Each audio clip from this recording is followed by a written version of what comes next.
रात आई। मीरा ने अपनी डायरी, टॉर्च और कुछ प्राथमिक चिकित्सा सामग्रियां ली और हवेली की ओर निकल पड़ी। गांव का चौराहा सुनसान था। हवेली के अंदर उसने वही छोटी प्रतिमा और लॉकर देखा, पर इस बार प्रतिमा के पास कुछ नए निशान थे। कुछ फूलों के पत्ते, राख के जले निशान।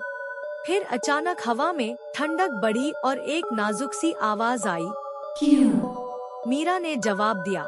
कौन हो? आवाज घुली सी आकर बोली। मैं रूपा। मीरा का दिल तेजी से धड़कने लगा। उसकी आंखों में चमक आ गई। रूपा, मैं तुम्हारी मदद करूंगी। रूपा की आत्मा ने अपने शब्दों से कहानी खुलवानी शुरू की। धीमी, उसने बताया कि कैसे उसे नफरत और डर की वजह से गांव वालों ने अलग कर दिया, कैसे उसके प्रेम को जहर समझा गया और कैसे अंततः उसे जिंदा जला दिया गया। पर सबसे दर्दनाक बात यह थी कि उसके मरने से पहले नागेंद्र ने उसे धोखा दे दिया था। उसने गांव की शान शौकत के चलते रूपा को भूलकर दूसरी लड़की से शादी की थी। रूपा की यह पीड़ा इतनी गहरी थी कि उसकी आत्मा हवेली में फंस गई। वह किसी सत्य की तलाश में थी, किसी इंसाफ की तलाश में। मीरा ने ध्यान से सुना और हर बार रूपा की हर बात सुनने के साथ उसकी आंखों में आंसू बनते गए। पर वह चाहती थी कि सच्चाई बाहर आए, इसलिए उसने गांव के कुछ पुराने दस्तावेज और शादी के रजिस्टर खोजने का फैसला किया। वह धीरे धीरे एक सुई सा सबूत जुटाने में कामयाब हुई। नागेंद्र और दूसरी लड़की की शादी असल में उसी हफ्ते हुई थी और इससे यह साफ साबित हो गया कि कुछ गड़बड़ थी। जब मीरा यह सारा साक्ष्य लेकर वापस आई, रूपा की आत्मा और घनी हुई, पर अब उसकी पीड़ा के साथ क्रोध भी था। मैं आजाद होना चाहती हूँ, पर उसे भुगतना होगा जो मेरे साथ हुआ। मीरा ने कहा। मुक्ति इंसान के हाथ में नहीं, सच्चाई के सामने है। अगर हम सच्चाई गांव के सामने रख दे तो न्याय मिलेगा। न्याय? उस समय न्याय नहीं मिला। भले ही सच्चाई सामने आ जाए तो भी कुछ चीजें बदलती नहीं। मीरा ने तय किया कि वह गांव के प्रधान और लोगों के सामने सबूत रखेगी। उसने गांव की पब्लिक सभा बुलाई, एक ऐसा दिन जब पूरा गांव इकट्ठा होता। मीरा ने स्टेज पर वह पत्र और रिकॉर्ड रख दिए। जैसे ही लोग उनकी बातें सुनते गए, हवा में उठती खबर की तरह चीख सुनाई दी। कुछ लोग झट से बैक किए, कुछ लोगों के चेहरों पर रोष था और कुछ छोटे छोटे बच्चों ने पूछा, क्या ये सच है? गांव की बुजुर्ग महिलाएं जमीन पर बैठीं और आंसू बहाने लगी। नागेंद्र का परिवार चुप्पी साधे रहा। नागेंद्र खुद सभा में नहीं आया, पर उसका पूरा परिवार आया और कुछ ने बचाने की कोशिश की। ये सब सुनने के बाद भी क्या करना है? पर मीरा ने ढीठ होकर सबूत पेश किए। गांव के कुछ लोगों ने स्वीकार किया कि उस रात कुछ हुआ था, पर किसी ने सीधा कबूल नहीं किया। इधर रूपा की आत्मा ने एक नई तरह की सक्रियता दिखाई।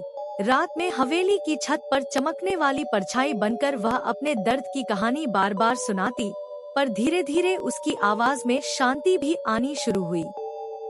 शायद सच सामने आने से कुछ बोझ हल्का हुआ था। पुलिस ने मामले में गिरफ्तारियां की और जो लोग उस रात शामिल थे वे अदालत में आए। गांव में माहौल बदलने लगा। लोग शर्मिंदगी महसूस करने लगे। कुछ ने माफी मांगी। यहाँ कहानी में एक छोटा सा ट्विस्ट आता है। एक रात जब मीरा हवेली में अकेली बैठी हुई थी, रूपा ने आकर कहा, मैं तुम्हें धन्यवाद देती हूँ। मीरा ने पूछा, क्या अब तुम जा रही हो? रूपा ने धीरे से कहा, ना, मैं जा नहीं सकती, पर नहीं, अब मेरा गुस्सा नहीं रहा। पर एक बात है, मैं अपने प्यार की कहानी भूल नहीं सकती। मैं उसे ढूंढ रही हूँ। मीरा ने पूछा, किससे? रूपा ने कहा, नागेंद्र को। उसे सजा तो मिली, पर उसका अंत अब भी अधूरा है। वह भी अंदर ही अंदर टूट चुका है, पर वह नहीं जानता कि उससे जुड़ी सच्चाई किस तरह की है। महीनों बाद अदालत ने फैसला सुनाया।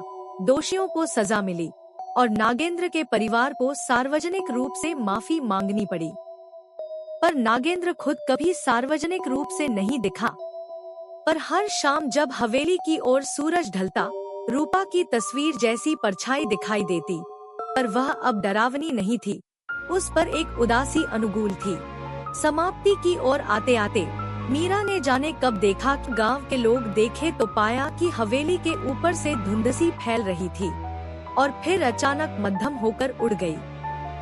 उस रात से हवेली में एक एकांत सा सुकून आ गया। लोग कहते हैं समय समय पर जब चांद पूरा होता, हवेली की खिड़कियों में रोशनी उठती थी, पर अब वो रोशनी डराती नहीं, सिर्फ बताती है कि सच्चाई कभी कभी देर से आती है, पर आती है।